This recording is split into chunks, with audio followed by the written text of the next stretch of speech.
Hello बंधुসকল Ansari sir TV channel সকলকে স্বাগতম জানাইছো office of the Adarsha Vidyalaya Sangathan Assam office of the director of technical education Assam Kahilipara ইয়াৰ পৰা এটা নোটিফিকেশন আহিছে This is for general information of applicant for the post of principal of Adarsha Vidyalaya Assam that those applicants which are found in to be the listed below ji hokol candidate principal poster karone apply korisile Adarsha Vidyalaya karone hei hokolor number screenot dekhua hoise hei hokol candidate physical verification er karone document verification er karone jabo lagibo The above mentioned applicants are requested to attend that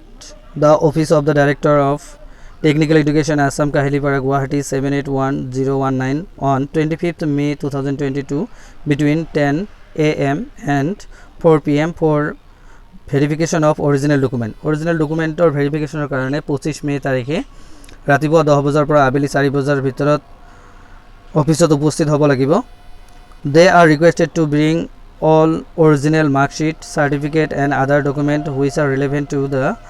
qualification, caste category as proof, PRC, permanent residential proof, proof of teaching experience, credit score as mentioned in the application form. Application form ot ullekh kora jibor document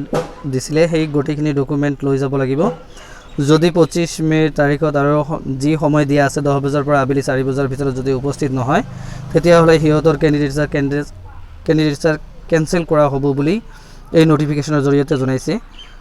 গতিকে যি সকল ক্যান্ডিডেটৰ নাম ইয়াতে আছে সেই সকল ক্যান্ডিডেটে principal পোষ্টৰ কাৰণে আদৰ্শ বিদ্যালয়ৰ ইয়াতে ভেৰিফিকেশনত যাব লাগিব 25 মে তাৰিখে যদি ভিডিওটো ভাল লাগে তেনেহলে সাবস্ক্ৰাইব কৰিব